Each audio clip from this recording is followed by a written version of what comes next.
Influence of spiritual teachings. The power of the Word of God. Revealed from Jesus Christ. Thus saith the Lord.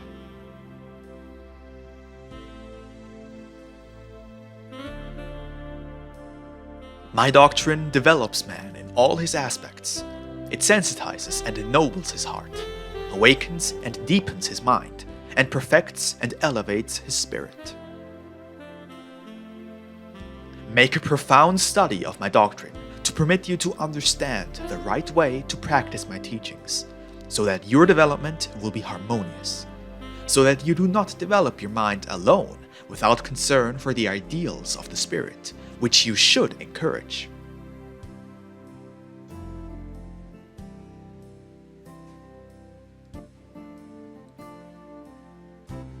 All the potentials of your being can find in my word the luminous road on which they can grow and perfect themselves infinitely.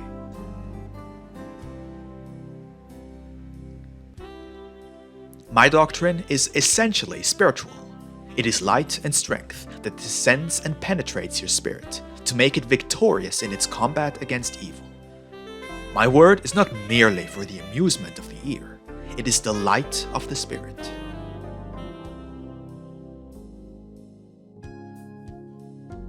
Do you wish to hear me with the Spirit, so that it is the Spirit who is sustained and takes advantage of the essence of this teaching? Clean your heart, clear your mind, and let your conscience be your guide. You will see then how, in your being, there will begin to be a transformation, not only spiritual, but also moral and of the body. That elevation that the Spirit gains with knowledge, that cleanliness that it reaches, is reflected in the sentiments of the heart and the health of the body.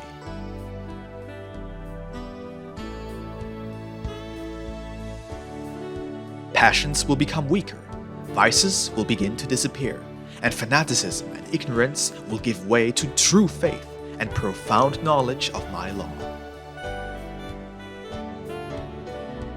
This doctrine, known by a few and unknown by humanity in general, will soon come as a balm over all who suffer, to offer comfort, kindle faith, disperse the darkness, and inculcate hope. It shall raise you above sin, misery, pain, and death. It can be no other way, for it is I, the divine doctor, the promised comforter, who has come to reveal it to you.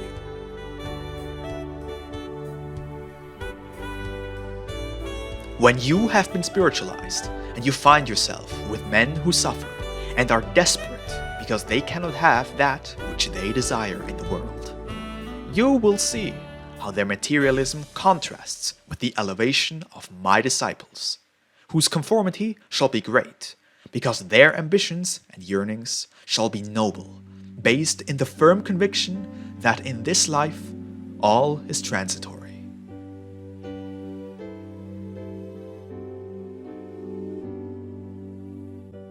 My disciples will speak to the world with examples of spirituality, through a life that struggles to bring the spirit closer to the divinity, instead of being chained to the false riches of the world.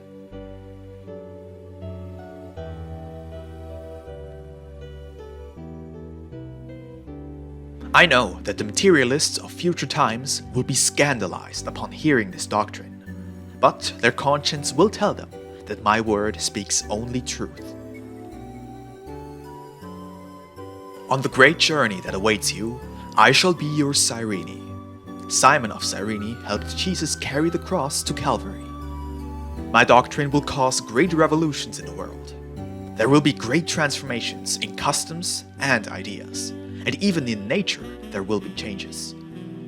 All of this shall signal the beginning of a new era for humanity, and the spirits who in a short time I send to earth will speak of these prophecies to help with the restoration and elevation of this world, explain my word, and analyze events.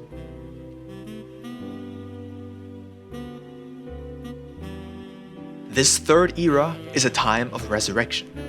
The spirits had seemed dead, and the bodies their sepulchres, but the Master has come before them, whose word of life speaks to them, saying, Arise, and rise to the light, to freedom. He who, upon opening his eyes to the truth, knows how to elevate his life, his works, and his feelings in love for his brothers, shall cease to look at this world as a vale of tears and atonement, for he will have begun to feel the joy of the true peace that comes from serenity.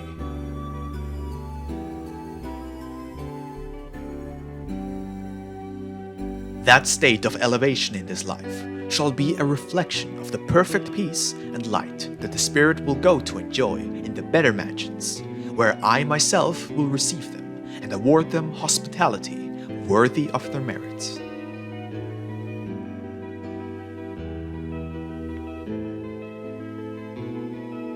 Reaction of theologians and materialists. Do not be disturbed when they tell you that he who has spoken to you during this period has been the tempter, and that it was foretold that he would also perform miracles, with which he would perturb and confuse the very chosen ones. Truly, I say to you, that many who think in that way about my manifestation will be those who actually are in the service of evil and in darkness, although their lips try to assure that they are always spreading the truth.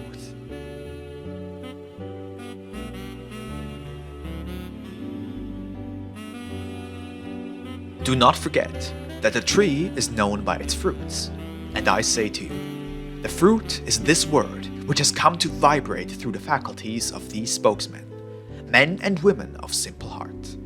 By the fruits and spiritual progress of those who have tasted it, mankind will recognize that I am the tree.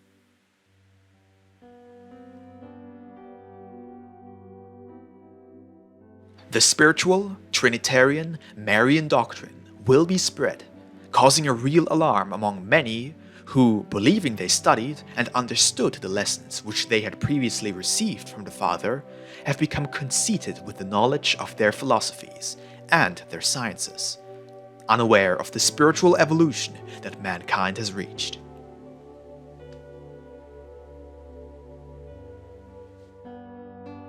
On awakening from their lethargy, they will become aware of the manner in which the spirit of man thinks and feels today.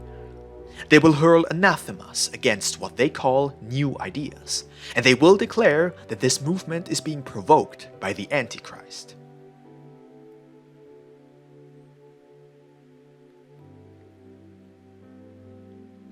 Then they will go back to the scriptures, to the prophecies, and to my word, which I gave you during the second era, to try to combat my new manifestation, my new lessons, and all that I promised, and which today I am fulfilling.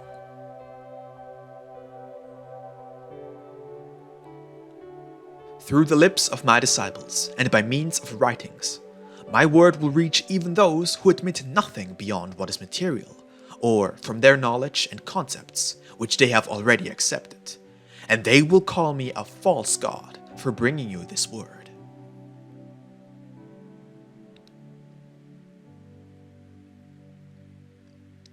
But when you hear this, even if your heart feels hurt, your faith will not suffer any discouragement, recalling with emotion that your Master already had announced it to you and strengthened you with his word to resist those tests.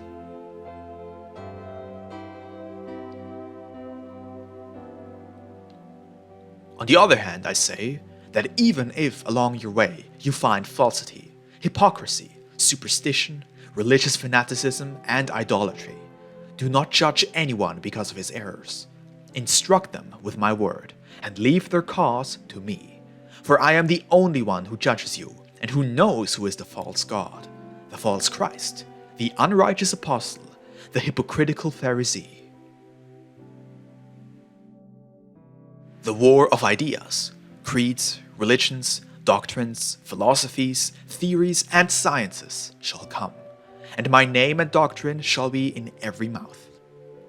My new coming will be argued and judged, and from that shall arise great believers, proclaiming that Christ has been again among men. At those moments, from the infinite, I shall encourage those hearts, and perform prodigies where they pass to strengthen their faith.